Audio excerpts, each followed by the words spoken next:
कभी कभी हम अपनी डे टू डे लाइफ में इस तरह के सेंटेंसेस यूज करते हैं कि वो सुबह से पढ़ रहा होगा, वो 2 घंटे से सो रही होगी, वो 2 दिन से घूम रहे होंगे।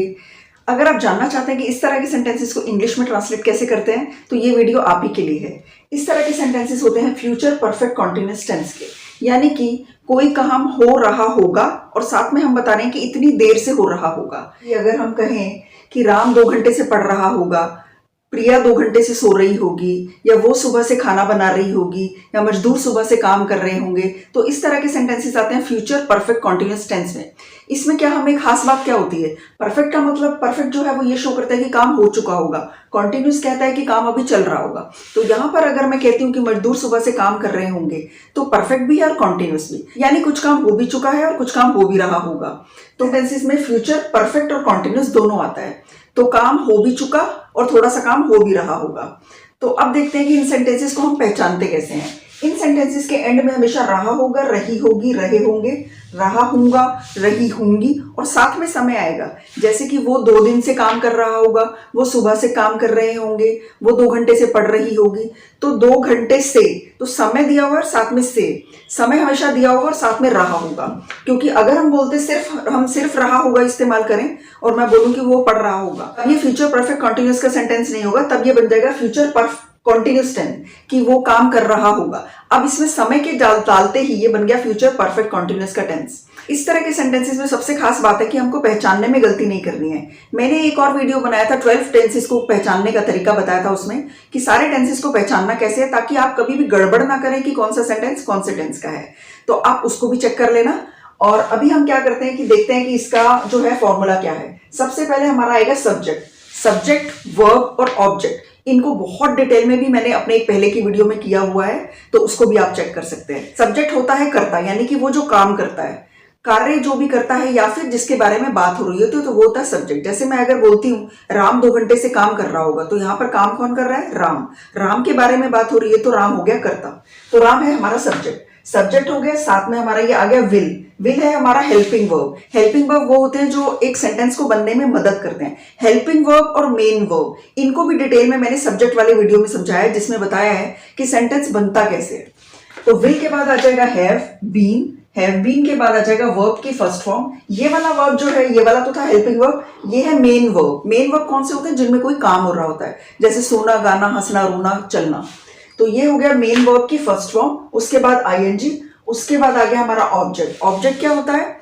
ऑब्जेक्ट जो होता है जब हमारा कोई काम करता है, सब्जेक्ट जब कोई काम करता है तो उस काम का असर जिस पर पड़ता है वो होता है हमारा ऑब्जेक्ट। तो ऑब्जेक्ट के बाद आ जाएगा सिंस या फॉर। सिंस और फॉर मैं आपको अभी डिटेल में बताऊंगी। और उसके बाद आ जाएगा टाइम, जिस समय से हमें दिया हुआ है। जैसे मैंने बोला कि अगर वो 2 घंटे से काम कर रहा होगा, तो यहाँ पर जो टाइम है वो निश्चित समय नहीं है। तो सिंस जब आएगा जब एक निश्चित समय हमें दिया हो, निश्चित समय। तो जैसे कि सिंस आफ्टरनून, अगर मैं कहती हूँ कि दोपहर से मैं ये कर रही होंगी, वो 2 बजे से पढ़ रहा होगा, वो लोग मंडे से वहां काम कर रहे होंगे, उस दिन से हम ये कर रहे होंगे, वो बचपन से ये कर रहा होगा। तो इस तरह की चीजें जिसमें हमें एक निश्चित पॉइंट पता है कि ये कब से शुरू हुआ, निश्चित समय यानी कि पॉइंट ऑफ टाइम, उसमें आ जाता है सिंस।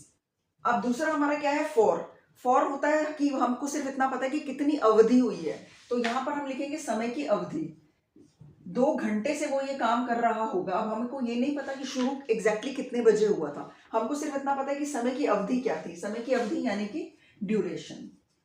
2 घंटे से ये काम कर रहा होगा, 2 दिन से कर रहा होगा, 2 हफ्ते से कर रहा होगा, या 2 मिनट से या 2 सेकंड से, वो सारा ही हमारा फॉर में आ गया।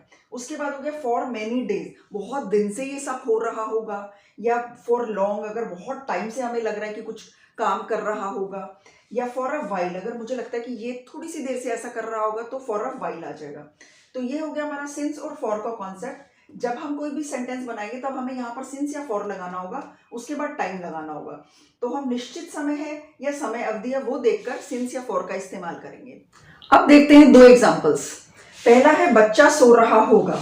अब आप बोलोगे इसमें तो वो है ही नहीं कि इसमें समय दिया हो। एक है बच्चा सो रहा होगा, दूसरा है बच्चा 2 घंटे से सो रहा होगा। तो अगर आपको याद हो कि फ्यूचर कॉन्टिन्यूअस टेंस में जब हमने किया था तो बच्चा सो रहा होगा, उसमें समय नहीं दिया हुआ था, तो हम उसमें क्या यूज करते थे? विल हैव बीन को यूज नहीं करते थे, विल बी को यूज करते थे। तो आपकी वो क्लास भी रिवाइज हो जाएगी, तो इसलिए मैं इसको लिख देती हूँ, द चाइल्ड और हम जो हेल्पिंग वर्ब लगाते थे वो क्या लगाते थे, विल, साथ में लगाते थे be. The child will be sleeping. अब समय को साथ में ऐड करते ही ये बन जाता है फ्यूचर परफेक्ट कॉन्टिन्यूअस टेंस का सेंटेंस। तो अब हम विल बी यूज नहीं कर सकते, अब हमें ये फॉर्मूला यूज करना होगा। सबसे पहले लिखना होगा सब्जेक्ट, सब्जेक्ट है द चाइल्ड, उसके बाद विल के बाद हैव बीन के बाद वर्ब की फर्स्ट फॉर्म। वर्ब क्या है, सोना, सोना यानी कि स्लीप, स्लीप की फर्स्ट फॉर्म है स्लीप, स्लीप के बाद लग जाएगा आईएनजी, तो स्लीपिंग। अब उसके बाद 2 घंटे से, तो 2 घंटे जो है वो एक निश्चित समय नहीं है, हमें सिर्फ इतना पता कितनी देर से सो रहा है, हमें ये नहीं पता कितने बजे शुरू किया था। तो हम लिखेंगे फॉर, इसमें सिंस नहीं आएगा, फॉर आएगा, फॉर 2 आवर्स, 2 घंटे यानी कि 2 आवर्स, फॉर 2 आवर्स। अगला है प्रिया सुबह से खेल रही होगी, तो इसको हम कैसे बनाएंगे, इसमें सुबह से समय दिया हुआ, तो ये क्या हो गया, फ्यूचर परफेक्ट कॉन्टिन्यूअस का सेंटेंस हो गया। तो अब हम क्या लिखेंगे, सबसे पहले सब्जेक्ट प्रिया, उसके बाद आ जाएगा विल, प्रिया विल, उसके बाद have been, Priya will have been. अब है खेलना, खेलने को क्या बोलते हैं हम, खेलना हमारा एक्शन वर्ब है प्ले, तो प्ले का फर्स्ट फॉर्म लिखना है प्ले, साथ में लिखना ING, Priya will have been playing. अब जो है हमें एक निश्चित, यहाँ पर कोई ऑब्जेक्ट नहीं है कि उसके खेलने का असर किसी चीज पर पड़ रहा हो, तो ऑब्जेक्ट नहीं आएगा, उसके बाद सिंस या फॉर। अब सिंस आएगा क्योंकि ये एक निश्चित समय है, सुबह, हमें ये नहीं बोला कि 2 दिन से खेल रही होगी या 2 घंटे से खेल रही होगी, तो Priya will have been playing since, सुबह, सुबह के लिए आ जाएगा morning, Priya will have been playing since morning. ये हो गए हमारे नॉर्मल सेंटेंसेस जिनको बोलते हैं एफर्मेटिव सेंटेंसेस, जिनमें कि नहीं का इस्तेमाल नहीं होता है। अब हम करेंगे नेगेटिव सेंटेंसेस, इनमें नहीं का इस्तेमाल होता है। नहीं का इस्तेमाल कैसे होगा, जैसे अगर मैं बोलूं बच्चा नहीं सो रहा होगा, तो क्या करेंगे हम इनके अंदर, इनमें हम सिर्फ एक ही चेंज करेंगे, यहां पर विल के बाद लगा देंगे नॉट, उसके बाद लगा देंगे हैव बीन, तो विल और हैव बीन के बीच में सिर्फ एक नॉट आ जाएगा। तो अब सेंटेंस है कि बच्चा 2 घंटे से नहीं सो रहा होगा, तो मैंने यहां लिखा बच्चा 2 घंटे से नहीं सो रहा होगा। द चाइल्ड विल और हैव बीन के बीच में not, the child will not have been sleeping for 2 hours. Priya सुबह से नहीं खेल रही होगी, तो ये हो जाएगा Priya will not have been playing since morning. ये हो गए हमारे 2 टाइप के सेंटेंसेस, एफर्मेटिव सेंटेंसेस और नेगेटिव सेंटेंसेस। अब आते हैं हमारे तीसरी तरह के सेंटेंसेस जिनको बोलते हैं इंटेरोगेटिव सेंटेंसेस, यानी वे सेंटेंसेस जिनमें कोई ना कोई सवाल पूछा गया हो, जैसे कि क्या बच्चा 2 घंटे से सो रहा होगा, क्या प्रिया सुबह से खेल रही होगी, प्रिया सुबह से क्या खेल रही होगी। तो ये होते हैं इंटेरोगेटिव सेंटेंसेस क्योंकि इनमें सवाल पूछा जाता है। तो इनका हम देख लेते हैं फॉर्मूला क्या होता है। सबसे पहले आता है WH। WH एक फैमिली है, काफी सारे वर्ड्स को मिला दे तो एक फैमिली बन जाती है। कौन, कब, कहाँ, कैसे, क्यों, इस तरह के जो भी शब्द होते हैं वो इस फैमिली में आते हैं, जैसे कि व्हाट, वेयर, व्हेन, हु, इस तरह के।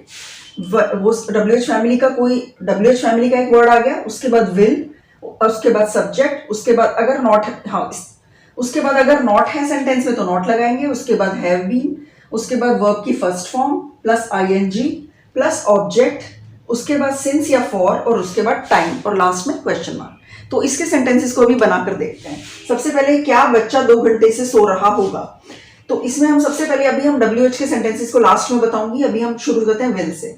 तो सबसे पहले मैं लिखूंगी विल, अब आगे सब्जेक्ट, सब्जेक्ट क्या है, बच्चा, विल द चाइल्ड। अब नॉट हमें इस्तेमाल नहीं करना है क्योंकि नॉट तो है नहीं यहां पर, will the child have been. अब क्या है, सोना, सोना क्या है हमारा वर्ब, तो वर्ब की फर्स्ट फॉर्म हमें लगानी है, तो स्लीप आ जाएगा, स्लीप के साथ ING, will the child have been sleeping.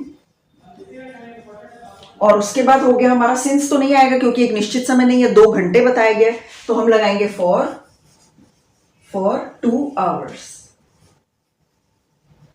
ये हो गया पहला सेंटेंस और लास्ट में क्वेश्चन मार्क। अगला है क्या प्रिया सुबह से खेल रही होगी, तो इसको बनाते हैं। अब हम लिखेंगे विल, फिर सब्जेक्ट है प्रिया, विल प्रिया, अब आ गया नॉट नहीं आएगा, have been, will Priya have been. खेलना यानी कि प्ले, तो वर्ब की first form play plus ING playing, will Priya have been playing. उसके बाद ऑब्जेक्ट नहीं है कोई भी, उसके बाद 2, क्योंकि सुबह से खेल रही होगी तो सुबह एक निश्चित समय है, तो हम लगाएंगे सिंस मॉर्निंग। उसके बाद क्वेश्चन मार्क। तो ये हो गया हमारा दूसरा sentence, will Priya have been playing since morning. अब हम देखते हैं WH फैमिली वर्ड्स कहाँ पर यूज होते हैं। ये वहीं पर यूज होते हैं जब हमारे किसी भी सवाल का जवाब हाँ या ना में ना हो। जैसे इस सवाल का जवाब कि बच्चा 2 घंटे से सो रहा होगा, ये तो हाँ या ना है, और ये भी हाँ या ना है कि प्रिया सुबह से खेल रही होगी या नहीं। लेकिन अगर हम इसको देखेंगे, आप इस सेंटेंस को, उसके बाद इसको देखिए, इसमें है प्रिया सुबह से क्या खेल रही होगी, और इसमें है क्या प्रिया सुबह से खेल रही होगी। तो इसका जवाब तो हाँ या ना में है, और इसका जवाब जो है वो हाँ या ना में नहीं है। हमें बताना पड़ेगा कि वो क्या खेल रही होगी। तो इनमें हम इस्तेमाल करते हैं WH फैमिली वर्ड्स। तो अब हम WH फैमिली वर्ड को यूज करके इसका आंसर बनाते हैं। हमें सबसे पहले इस्तेमाल करना होगा WH फैमिली का एक वर्ड, यानी कि क्या। क्या के लिए क्या इस्तेमाल होगा? व्हाट। तो मैं लिखूंगी व्हाट, उसके बाद आ जाएगा विल, व्हाट विल। अब आ जाएगा सब्जेक्ट जो कि है Priya, what will Priya, not नहीं है यहाँ पर, have been. What will Priya have been. उसके बाद प्ले, प्ले के साथ ING, वर्ब प्लस ING हो गया। उसके बाद ऑब्जेक्ट नहीं है, उसके बाद सिंस मॉर्निंग।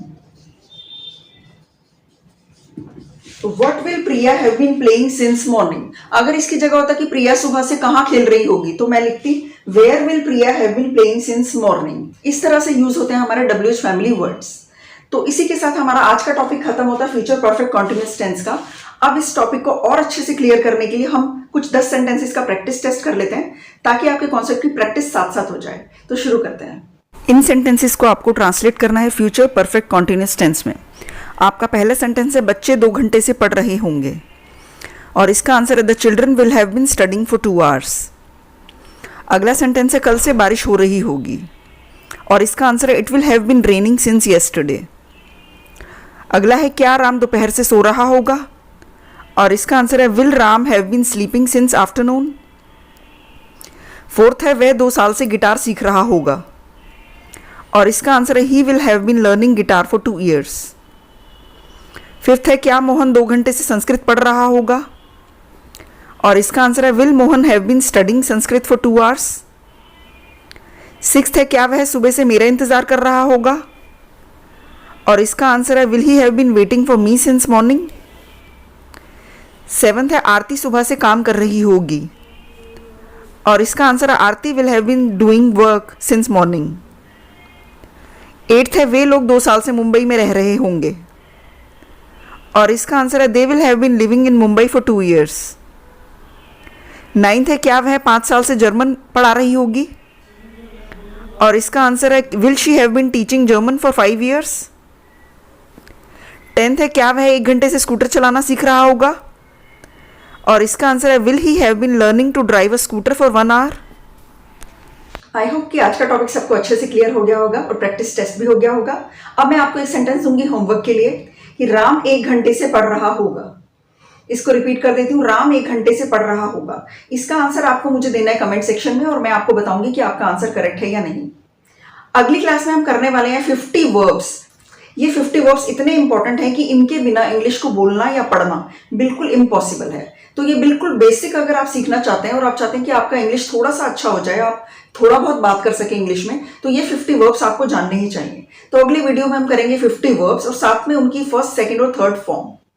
तो आज के वीडियो से रिलेटेड अगर आपको कोई भी डाउट्स हैं, आप मुझे कमेंट सेक्शन में लिखकर भेज सकते हैं। वीडियो पसंद आया तो लाइक और शेयर जरूर करें, और चैनल को सब्सक्राइब जरूर करें ताकि आपका कोई भी लेसन मिस ना हो। जल्दी मिलती हूँ अगले वीडियो में।